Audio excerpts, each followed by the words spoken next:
The 4-4-2 is one of the most well-rounded and balanced formations on FC24. You have got everything. You've got two strikers, you've got a left midfielder and a right midfielder, which kind of play like wingers as well. And then the two central midfielders, meaning that you do have a little bit of an attacking output from the midfield as well. And a little bit of an interesting fact, I actually think defensively, the 4-4-2 is probably one of the best formations on the game. I think it's so hard to break down.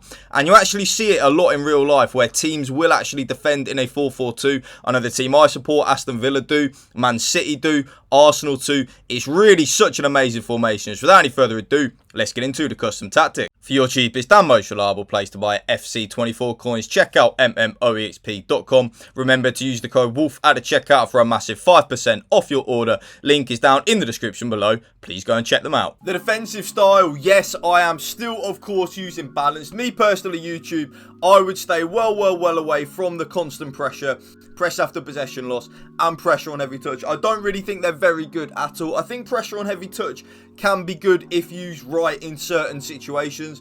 But right now, as always, in the 4-4-2, it is, of course, going to be balanced.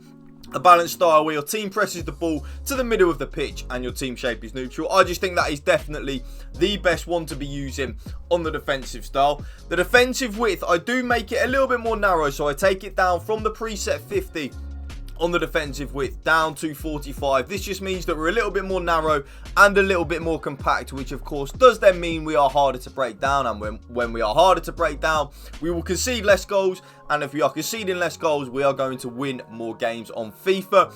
The defensive depth, I am now only playing 55 on the defensive depth in the 4-4-2. Yes, 55. There is a reason for this.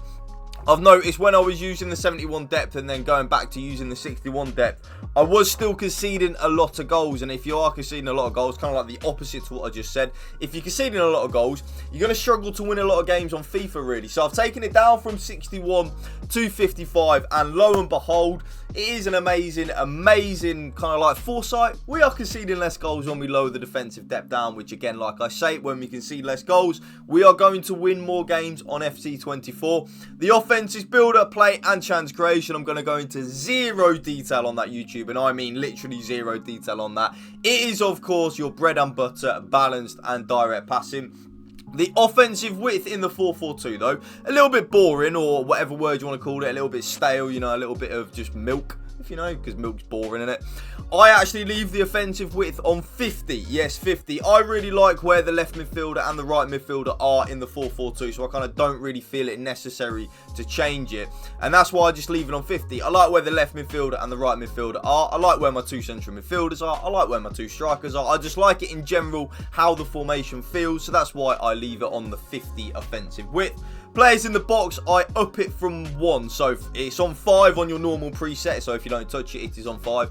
I up it 1 from 5 up to 6. I just like to have more players in the box, YouTube. It's very simple, honestly, when you break it down. The more players that we have in the box, the more likely we are to score a goal. So simple when you break it down like that. The corners and free kicks on the preset will be on 3 and 3. I take them down from 3 and 3 to 2 and 2. So without any further ado, let's get into the custom tactics. Now, both of my strikers in the 4-4-2 are on exactly the same player instructions. It's actually what I've used on my strikers all year on FC24, and I probably will do now for the rest of the game cycle, because I feel like it is the best thing you can use with the player instructions on your strikers, and that is stay central, get in behind, and come back on defence. The comeback on defence is something that I use in the 4-4-2 just to make us more defensively solid. I kind of want my strikers to close that gap off in between my two central midfielders.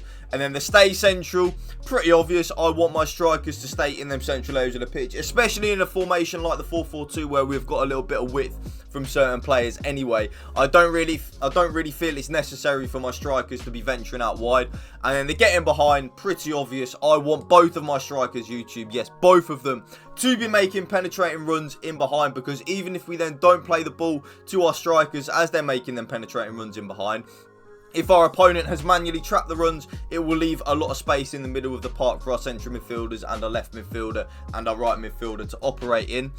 Again, both my left midfielder and the right midfielder, kind of like with both my strikers, are on exactly the same player instructions. So I don't really feel it's necessary to have the left midfielder or the right midfielder on different player instructions. I used to, but at this moment in time, I really don't feel it necessary. So that is come back on defence, again, making us more defensively solid.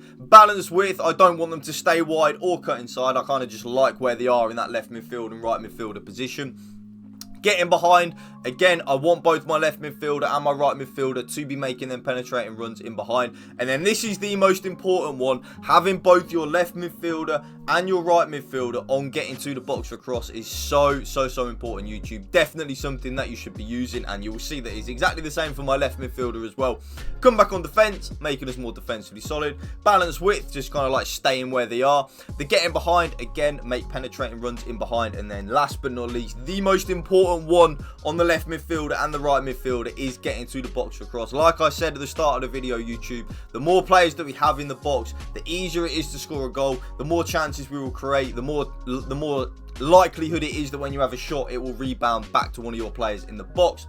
Now, the left central midfielder, I use this player as like a traditional number 6. So this player's job is to just win the ball back and give it to the more attack-minded players. So that central midfielder won't venture forward at all and will just stay in them central areas of the pitch, holding down the fort. And the left central midfielder, for me, is on stay back while attacking and cover centre. The stay back while attacking, I just don't want my left central midfielder to go forward because it will leave us too open at the back. And then the cover centre, I want that left central midfielder to just cover the central areas of the pitch. Now, the right central midfielder is actually on the opposite of the left central midfielder. So my right central midfielder will have the licence to get forward. So definitely have your right central midfielder being a more attack-minded player or someone that is comfortable in your opposition's box. So like an SBC Odegaard, I've got, of course, my red verts.